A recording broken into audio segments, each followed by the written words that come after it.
Hello, friends. Welcome once again to the Perfect Bound Podcast. This is a podcast all about anything and everything comic books and comics related, brought to you by the Panel Jumper and Comic Dungeon. My name is Ben. With me, as always, is Chris Crusoe. Hello. Cole Hornaday. Hey, what's going on? And Nicole Lamb. Oh, well, hey. What? Hey. I'm bringing it back. I think it sounds better in your mouth than mine. We could trade off. We're the Coles. We I'm can gonna do let it. you run with it for a while. Okay. Fly, be free. All right. Hey, so we're here in the lovely confines of the Comics Dungeon in beautiful downtown Wallingford, which is a suburb of Seattle.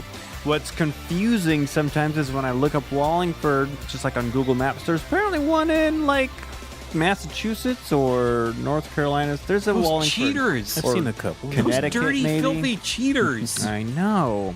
Well, there's like Mount Vernon's in plenty of places. I know. And there's a lot of repeats. Is it really Salem a and suburb, Portland. or is it more like a borough?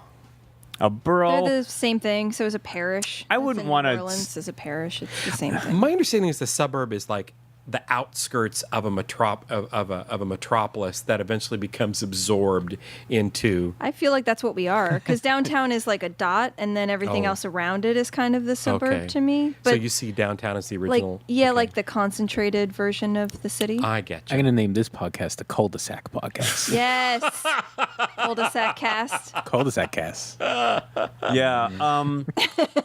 Stop. Turtle time. It's a neighborhood. If we want to go back and forth amongst, with the semantics of suburb, which I don't really care.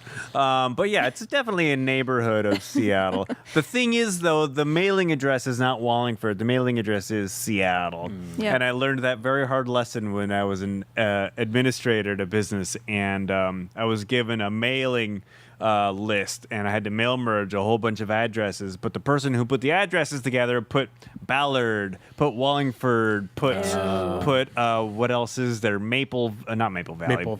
Put Maple Leaf. Maple Leaf. Yeah. All these different neighborhoods. Magnolia. And they all got sent back to the business. Oops. Anyway, hey, let's talk about things having to do with comic books on our comic book cul-de-sac here. And I came across this article on comicbookresources.com where DC were going to produce a hardcover collection of Shazam, the Monster Society of Evil Deluxe Edition.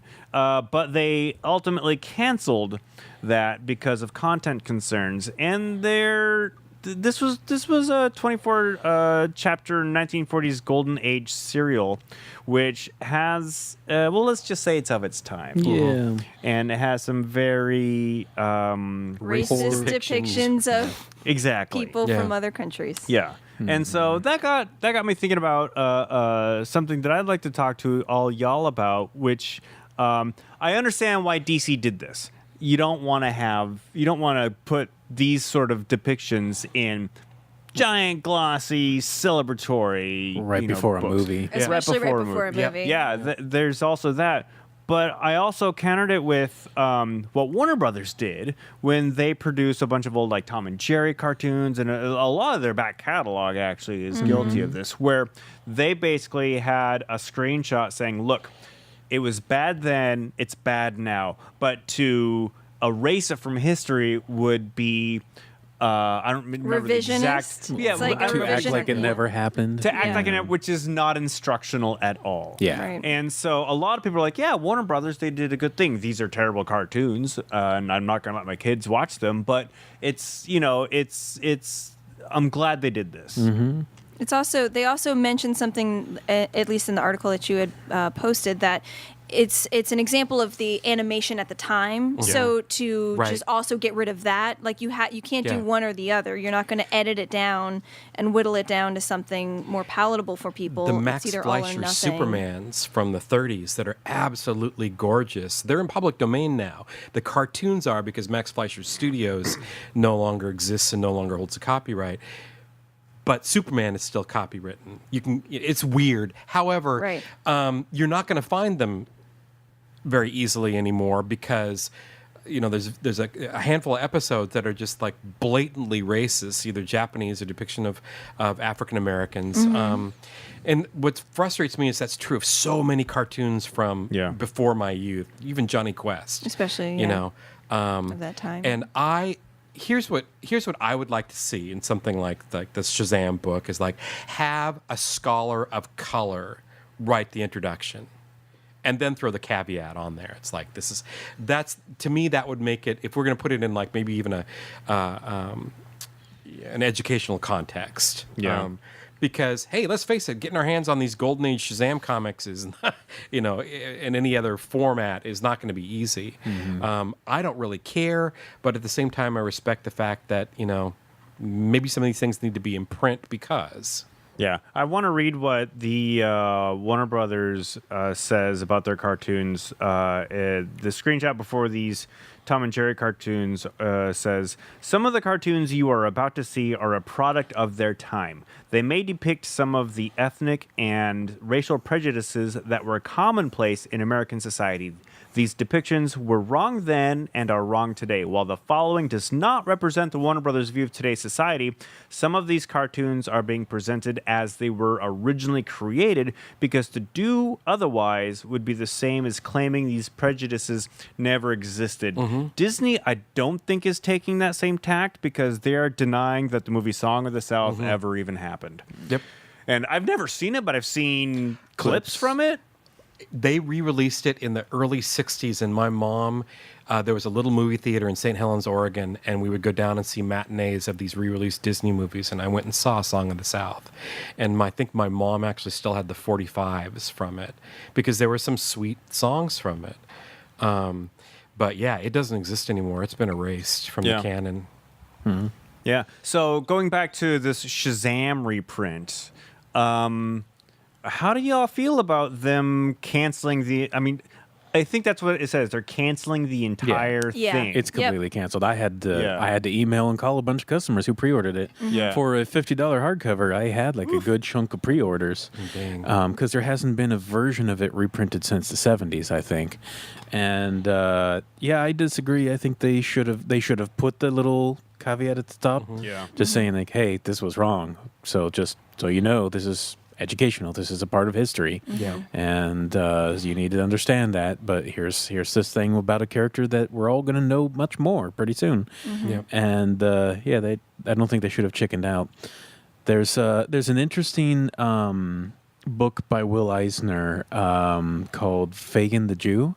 And it's starring a character from a Charles Dickinson story. And basically, Eisner wanted to make the book because he wanted to comment on how Jewish people were portrayed by Charles Dickens. And at the front of the book, he does a whole thing where he talks about how he portrayed black people in the Spirit comics. Interesting. Specifically, Midnight, the sidekick. And he basically says, like, boy, am I really sorry about this. That's the way. I've always been curious about that because I can't read those. I tried to, and I can't. And he just says, like, this is the way we did it. That's just, you're talking about a lot of young Jewish guys in New York. Some of them barely knew black people, period. Mm-hmm. And, this is just how everybody was depicting them. And this is not an excuse. I'm sorry for doing that. So this is what I saw in Jewish people in this other form of literature, and I want to do a piece just showing a depiction of this character. So he opened his book about it with a nice big letter saying, like, this is the reality of the time. Let's talk about it. Let's confront it. He opened up a discussion, which is why I'm like, hey, let's have Ta-Nehisi Coates write an introduction to this Shazam book. Let's put this in context, both in the past and in the present and the future, because that creates a conversation as opposed to shutting it all down like like Disney did with Song of the South and deny that it existed. Yeah, I don't know. I'm like I said, I am of both minds on this topic, and I am not decided. And I don't know if I feel that DC made the right call or not. Because I see what Warner Brothers is doing. I see your point where let's have someone address it and put it in historical context. But at the same time, like, part of me is just like, let that part die. But a lot of the people that I know who are interested in the comics like it for what the art that it was. They're not sitting there going, boy, were those the days, or something like that. Right. So it really is in a historical context. And when you just make the decision to cancel something, you take away any choice in the matter. Yeah. And it may not get reprinted again. That might just be like gone too. And it doesn't excuse anything. Nobody's sitting there saying anything about, that was acceptable. So, I mean, having the caveat of like, this is not acceptable, and it's also a piece of history is, I think, important. If you don't feel comfortable with that, I don't feel comfortable reading things about like from that time when they had these racist depictions. I'm just like, that's so weird. Why, it's foreign to me and it's weird, but I don't have to look at those things. I don't have to read those things. Nobody's saying everyone is buying this Monster Society hardcover, so it's not like you're beating down somebody's door on it, so it's like for the people who it's important to, they'll know it exists. They'll know it's a piece of history, and they'll either get it or they won't. But now that's all gone. So that's kind of where I stand on it. Okay. Yeah. Would you think that DC would be convinced to change their minds on this? Depends who you're talking to. Because I don't recall in the article or any of the other articles I saw them saying like one particular person who was just like, no, cut this. Yeah. It sounded like the powers that be, which is a thing that happens a lot. Right. Where you would think that the editor in charge or whatever would be able to be the guy making a decision, but they always just say, no, the powers that be. So there's some corporate head. Some Matrix person on top. Somebody made a connection like movie, this hardcover coming out, dump it. And I comprehend why that's a thing. I like your point of view mentioning that. Yeah. It is a knee-jerk reaction that makes perfect sense, but there's sometimes where you got to control your reflex. I hadn't put that together. And that it's because I didn't realize it got so far. Like you were able to pre-order it. Yeah. And so a lot of work went into this. Yeah. And up until that point, nobody said, guys, maybe. But then, I wonder some studio exec was like, we're going to have a movie coming out. Somebody was paid to design the layout and the page count and everything on that. So some money was already spent and lost on this. Man. So it's just like... that movie better be great. All right. Well, that will not be one of the books that you can read in August of this year. But not to worry, there's a trillion other things you can read. Vulture.com seems to think they know the best comics to read this August of 2018. And I know that we have our own list of the best comics. I'm not gonna read every one of these titles. I'll just put the list in the show notes. But do we have any additions or subtractions from what Vulture says are the best comics this August? I won't subtract anything. Yeah. It's a weird list. It seems like a very niche, like, these are the things that Paul likes. Like, it really is, as opposed to being like a broad, like, these are great titles. I don't know, there's something about it that just struck me as like very, super like, niche. These are my things, Yeah, I don't recognize. There's a Jessica Jones things. title, but other than that, nothing's like super. X-23, but that's written by Tamaki. Tamaki? Is that her name? Mariko Mariko Tamaki. Yeah. Tamaki? Yeah. So that makes sense. And I think I heard of The Strange too by Jerome Rouillet. Yeah, that's perfect. Yeah, nailed it. All right. So what about you, Chris? What do you got? So I haven't read it yet because it came out today, which is 3 weeks in the past. But I have read other works by her, so I know it is well worth promoting.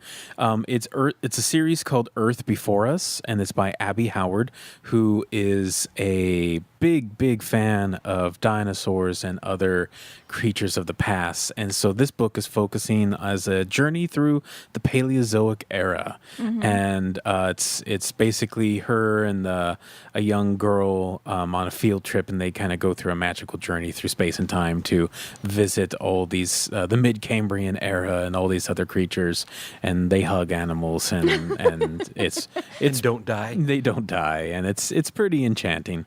So I just like it because she's passionate about what she loves, and she's a fun creator, and she draws cute little guys. So yes, that is one I would definitely push.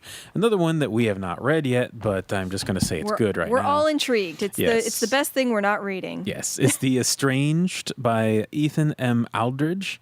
It just looks like a really, really engaging fantasy story with some amazing character designs, beautiful coloring, and I'm going to try and read it tonight so I can actually say on the next podcast if I was wrong or not.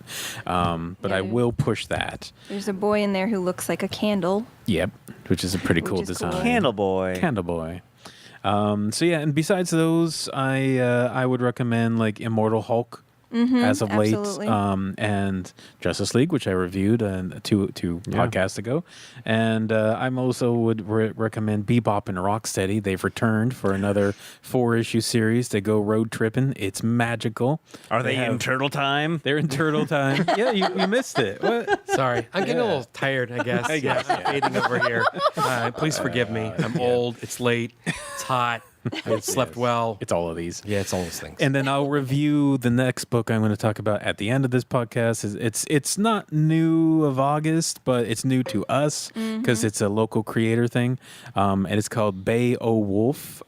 Bay is Bae, and then her last name is Owulf. And it's The Mystery of the Collected Mysteries, Volume 1. It is very fun. Yes, So yes. that's what I got. What you got? Right. Do you have some? Oh, I just figured if we were going to go like real niche-y on it, like what is the thing that out of Nicole's brain that she wants you all to read that you'll never buy? Well, that would probably be Nancy in Hell, which I'll review later. Modern Fantasy, which I've reviewed on the show. Marvel 2-in-1, which I would think I'd be able to sell to more people, but surprisingly not selling it to as many people as I want. Unnatural, I've done a pretty good job of. Isola, I've done a pretty good job of. But Infinity 8, I've reviewed the first segment of that series, and it's increasingly great, and only like 5 of us are buying it. So New buy issue it. just came out. Yeah, so it's like a new iteration. Yeah. So yeah, just a whole bunch. I reviewed Crowded last time. That one was really good. So yeah. Cole, do you have any titles this month that you would like to promote? I think Isola is a really beautiful book. I would not equate it to Saga. I don't think it has the character depth, but it definitely has the creative vision and the consistent vision of reality. I don't like the comparisons to Saga. I think it's a good book on its own. I'm kind of racking my brain. I'm agreeing with Immortal Hulk. It's a weird book right now. I'm still not certain about what it's about. Sasquatch. What's that? Sasquatch. Sasquatch is in the current issue, is that right? Sasquatch. Yeah. Sasquatch. You guys are getting all weird on me. We're getting towards the end of the podcast. Yeah. Things get weird. Things get weird. I'll have to contemplate it some more. I'll stop the show right in the middle of everything we're discussing for 10 minutes. and Just go, shout it at the Oh, top. yeah, hey guys. Oh, yeah. Tom King's Mr. Miracle, which just never disappoints. I still don't know where that book's going to go. Somewhere sad. Yeah, it is. It is going to go somewhere sad. But it's another one of those books where it's like, once upon a time, this man who, basically created the comic book universe, superhero universes as we know it, threw all these ideas out there, and other creators came along and said, hey, that's really inspiring, and have done their own thing. And it's just one more Kirby property that has evolved into its own thing in the hands of another talented group of creators, and is really, really impressive. Cool. And I'm actually going to say something because I'm reading a book right now, which I think is fairly current, which is The Comic Book Story of Baseball by Alex Irvine with Tom Coker and C.P. Smith as illustrators. And it's basically just, and I'm going to review it in a couple weeks, but it's basically just a straight up history of the sport, and it's super fascinating, and I'm really loving it. So look for a full review coming up later on. Speaking of book report, everybody, let's move on to that. Okay. And Chris Casso, what do you got for us? Beowulf. So this is by Katie Donnelly. It has contributions by other creators like Sarah McHenry, Jordan Witt, Aaron Gladstone, Aaron Kipps, Penny Candy Studios. And it is a collection of short mini comics that she sold at different conventions and stuff. And so the art style changes a little bit of like her own art style. She's kind of evolving here. And they're just short bits featuring Beowulf, who is the world's greatest living detective. and they're very short, like 5 to 6 page bits, and they all have fun names. Like the first one is Beowulf and the Mystery of Where the Heck That Dang Cat Got Off to This Time, as she's hunting down her missing cat Wiglaf, and she's going like all over the town and underwater and into space, and NASA shot her into space, and she just couldn't find that dang cat. They have fake like, look at these other Beowulf titles, and there's which is another one. Let's see. The Mystery of the Male Ego. Mystery of the Male Ego is a good one. Beowulf and the Mystery of Why Everyone Loved Gone Girl So Much. And there's a great one called The Beowulf and the Mystery of Where Are the Cute Hunks, or Baywatch. And it's pretty great. One of my favorite ones is Casey Brief and the Briefcase Case. Encyclopedia Town and the Mystery of the Entire Town Populated by Sentient Reference Books. Schmurlock Schmomes and Oh, Why Bother Pretending? It's in the public domain. Just rip it off. And so, yeah, they're just cute little stories. There's a sentient Roomba that wants to kill people. Yes. There's like little dinosaur guys and monsters. It's very quick read. It's very cute. And I highly recommend it. So it's something you could only get fairly locally to the Pacific Northwest, I think. Maybe go to her website, check it out. Does she have any website information on her comic book at all? Nah, and the obvious place up front. In the back, yes, bay/owolf.com. And you can find her at Katie Monster, Katie Monstrous. Just Google Beowulf or whatever. Just Google it. Just Google it. Beowulf. Beowulf. And it's a lot of fun. We'll be stocking it as much as we can. Absolutely. I heard that Bay is just like a short for babe, I always Yes. thought. Yeah. But Yeah. apparently it stands for something. Do you know what it stands for? No. Beyond all else? Something like that? Beyond all else? Something You're making that up. You're totally frickin' I making may be that up. getting that wrong, but I didn't make that up. All Webster, right. what did you say? Before anyone else. Thank Before you, anyone else. Webster. Okay, that I makes more believe. sense. That makes more sense. Sorry, one last great title. Beowulf Mystery Stories, The Haunting at Hot Boy Manor. Yes. So these shirtless ghosts walking around. She's Dude. got hearts around her face. It's a cute story about her like finding hunks on the beach or something like Yep. that. Yeah. Yep. Her art style's just really fun and whimsical. Really What does this cute. have to do with Beowulf and Castle Elsinore and Grendel and all that stuff? What is it? It doesn't. Maybe Beowulf, actually, maybe Beowulf- Grendel's a cute hunk, and she's got to find him. No, it doesn't work that way. Aw. Okay. Quit gatekeeping Beowulf. Why don't you take comics seriously, Katie? All right. Gosh. Beowulf. Thank you, Chris. Nicole, what do you got for us? All right, everybody. So I'm going to go into my niche land of Nancy in Hell.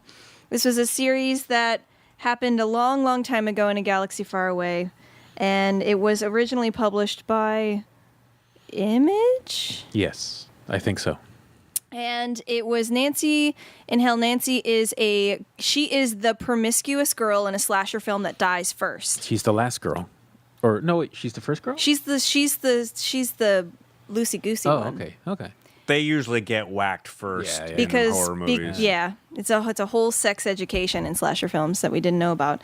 So she goes to hell. She is trying to find her way out of it, and she runs into Lucifer, who turns out to be like a Fabio-looking emo, crying all the time because he's real sad that like God threw him in hell and all that stuff. And she's just like, this is so annoying. So she's actually pretty smart, capable as a human, but she's kind of been discarded in that way as the girl who dies first kind of thing.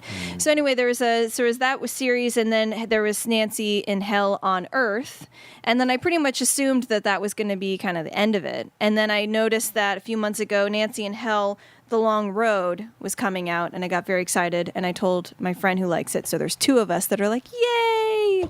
Like I said, it's very niche. It's still written by El Torres, who's been doing it the entire time. And originally the art was by Juan Jose Rip, who I love. I found him through reading Warren Ellis's Black Summer. And but this time we've got Abel Cicero doing the art, and colors by Alexandra Thone. What is the 2 dots over the O. Umlaut? But how do you say it? Ooh. So, that's this Blue oyster cult. Easter? Okay. This is fun. Nagelfar. Toenail boat. Got that one. Okay. Yeah. Throwing it back. Swedish. So anyway, so Nancy is back in hell for various reasons, and she is traveling around, and she just meets a bunch of just awful people, as you would guess. And the long road is like the road through the desert. I don't know where that place would be. You know, there's always like the Highway 666 or whatever, and it's just like flat land, horribly hot. That's where you throw all the bodies usually, but this is like some layer of hell. And anybody who wanders off of the street become the mindless ones. They pretty much become zombies. And she comes across all kinds of people. And I really like the art style in this one. Again, it's just really fulfilling on my niche thing. I know that only like maybe one other person might go, oh, that sounds interesting, out of like 300. But I really, really enjoy it. I like the art, I think, a little bit more than Juan Jose Rip, which is saying something because I love Juan. So I would recommend picking up Nancy in Hell on Earth, and checking out The Long Road.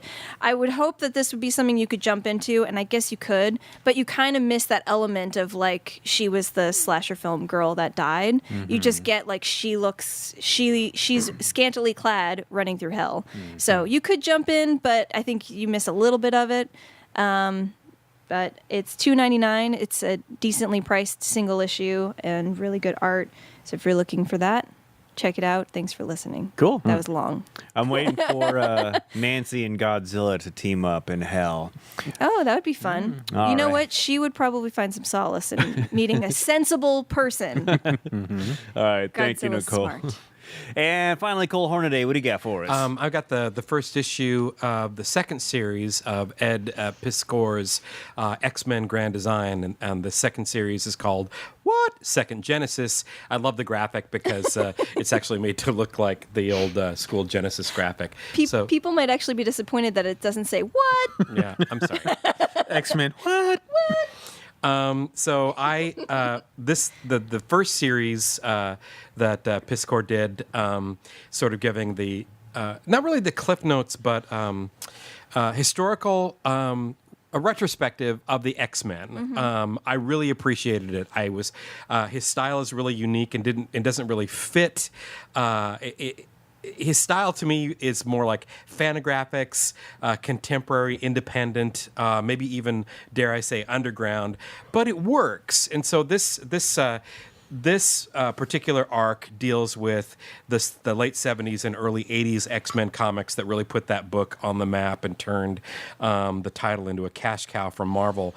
And it kind of gives you the highlights of the introduction of the all-new Uncanny X-Men, fighting the mutant island Krakoa, the Hellfire Club, the Sentinels, and then of course the rise of Phoenix and Dark Phoenix, and covering all of that. I'm not quite certain why this series exists, other than to validate someone like me who read all of these comics as a kid and now is going back and re-experiencing them. But for me personally, it's been kind of fun to read this in conjunction with, remember I was going on and on about Ramsey Fawaz's book called The New Mutants, where the whole discussion of X-Men as queer bodies and stuff like that. And so he was discussing these same stories. And these are the stories that put the X-Men on the mark. And made them big sellers back in the day. And these are the reasons why retailers are suffering with the X-Men now. It was because once upon a time, there were really good X-Men stories out there. The only beef I have, and this is something that I don't know, a similar series to this one was done back in 1999. It was called X-Men Children of the Atom by Joe Casey and Steve Rude. And it was a 6-parter that was supposed to kind of give you, again, a retrospective on the history of the X-Men, but going back to the original Kirby Lee stories, redrawn by Rude, who is a genius as far as I'm concerned. Unfortunately, Steve couldn't finish it because he does have issues with deadlines and mental health. And I think it was finally wrapped up by Paul Smith and maybe somebody else. But here's the thing that bugged me about both the Rude Casey story and the Piskor one is that at points the artists feel feel either obliged or entitled to do a little bit of retroactive continuity where style and history is concerned. There's not solid verisimilitude. Case in point, we're back in the 1970s and the 80s and people are talking on cell phones. Weird little thing bugs the crap out of me. Also, when we meet the Disco Dazzler, she's not in her disco uniform. She's actually in her 80s speed suit with the star in the front and her leather coat. I'm like, no, that's not right. That's not right. That's not right. But I think they're also kind of trying to modernize some bits. Well, of course here they and there. are, and I don't want that. But high I know, on his you're nerd castle. But The man in the high nerd castle. That's right. So no, question. I totally get why they're doing it. It's because they want to invite younger readers. And I'm sorry that we live in this ageist culture where it's like we can't even have our comic books be historically accurate when we look back on them. Go ahead. Question. Yeah. Did this one at all feel rushed to you? Not in Yes. quality of production, Yes. but in condensing too much. Yes, there are parts, and I was actually trying to find it, and I didn't have time to do it, but there are stories that I remember well that we get one panel reference to. Yeah, this one felt a little too condensed to me. And the other thing that's weird is my interpretation of the series was him taking a lot of those after the fact flashbacks from way later and inserting them so it all made sense. Okay. Like all the Dark Phoenix stuff in the first volume, because we never saw her in X-Men 1 through 60, the Dark Phoenix Force, and he put it in there. Right. So he completely avoids all of Ed Brubaker's Krakoa material, where they reveal that Cyclops' missing brother. And Oh, yeah, all of that was skipped. It's just completely skipped. I'm like, but this is where you would want to put it. I mean, all the Deadly Genesis stuff. yeah, Deadly Genesis. done a couple of years so ago. does this mean that X-Men that they're saying that didn't happen now, or is this gonna be a later edition when he gets to the 2000s? And I'm like, that's a weird choice. I want to know how they're gonna deal with Thank it. you for reminding me. That's what bothered me, that was omitted. I don't know when this is going to stop, and what is when the story is like when are we going to get up to speed with the Piscor stuff? But also, one of the things that struck me about reading the Fawaz book is that his discussion stops at the 90s, like full stop. He doesn't even talk about. He talks about New Mutants, Bill Sienkiewicz and Chris Claremont, but he does not talk about Liefeld, and he does not talk about Deadpool, and he doesn't talk. I mean, I feel the same way. Yeah. But it's like, Why would you want to? Yeah, but exactly. yeah. But historians at some point are going to look back on that and sort of reassess what that means to us. But we're having this backward-looking reassessment for stuff that's like only 30 years old, right? Because that's what we do in American popular culture. We don't have a history. We have popular culture, and it's always consuming itself and regurgitating itself. And that's what that is. That's what this book is. It's not a bad thing. I enjoy it. What were you going to say? Now, you think the book you're talking about, the New Mutants one, Yeah. you think you'd want to maybe mention the stuff about like the first ever gay marriage in comics in that Marvel? That he did talk about that? Oh, yeah, in I his thought you book. said he dropped it at the 90s. He does picked this and weirdly- choose. He did. Yeah. He did. Yes. Yeah. No, I that's do a good pick and recommend- choose. Yeah. No, he does. He does do a whole section on the gay marriages. Yeah. Thank you for reminding me of that. And you haven't even read the bloody book, and I No. did. That's good job, buddy. Good job. I do recommend Fawaz's book. It is an academic and dense read, but I do like the way he reassesses things. But I'm actually talking about X-Men Grand Design. I really enjoy this series, but part of it, one of the things I enjoy about it is it's taking back my childhood and revisiting this stuff the same way that the 100 Things About the X-Men that you need to know before you die did. And I'm sorry, what was the author's name of that book? Remember? Brian something Webster. Edit that in later. But it's like I still am really close to all this original source material. So it's like, am I loving what Piscor is doing with it, or I'm loving that we're revisiting it through his eyes? Right. I don't know if it really matters. I do enjoy this series. I got some beats. I made my point. It has been very popular in a wide range of age groups and Okay, stuff great. like that too. It's our best-selling X-Men title. Yes. Doesn't surprise me. Yep. Yeah. Why Brian Cronin is the man. Brian, sorry, Brian. The X-Men. Sorry. 100 things X-Men fans should know and do before they Now we die. got to edit out you saying sorry, because who's going to edit that in? No editing. We'll just No leave it editing. Oh in. no, my And- head's gonna pop. An interesting thing about the grand design is that his original stuff that he did was the Hip Hop Family Tree, Which I have yet to through read. I really need Fantagraphics, to read. and it's a nice oversized Treasury edition. They're doing Treasury editions on the grand design, which is kind of nice. You get oversized because the text is very tiny. It is. in those ones, and you get a nice, good And amount in there. the first volume of the Treasury Edition for X-Men Grand Design, they reprint the very first issue of X-Men, but he recolors it. Interesting. So it matches the rest of the book. Huh. All right, cool. X-Men Grand Designs. Thank you, Cole. Sure. Well, that is Book Report, and that is our show. Coming up is quiz time. But before we go, I want to tell you that the Perfect Bound podcast is brought to you by The Panel Jumper. See everything Cole Hornaday and I do at thepaneljumper.com, as well as Comic Dungeon here at 319 Northeast 45th Street in beautiful downtown Wallingford, or 24 hours a day, 7 days a week at comicsdungeon.com. Subscribe to the show on iTunes or however you get your podcasts at perfectboundpodcast.com. Send us an email, perfectboundpodcast@gmail.com. And now, friends, get your quiz hats on. It's quiz time. And this week, our questions come to us from me. Woo-hoo. All right, so ProPublica recently had an article about how Marvel Entertainment chairman Ike Perlmutter, along with two other Mar-a-Lago cronies, are shaping the Trump administration's Veterans Affairs policies. So let's pretend some comic book characters have to go to Perlmutter's VA to seek medical attention. Name the character based on the diagnostic. Number 1. Patient complains of a burning sensation around his skull. Recommended treatment of copious amounts of alcohol to soothe the burn, and anti-demonic to rid his soul of Zarathos. Is it Johnny Blaze or It Danny is. Ketch? It's either one. It's Either one. Ghost Rider. I'm Or not Frank gonna be Castle. specific. All right, number 2. Sunburn appears to cover entire body. Patient assures meets his natural skin color. Recommend anti-inflammatory for oversized right hand. That would be Hellboy. That would be a Hellboy. Number 3.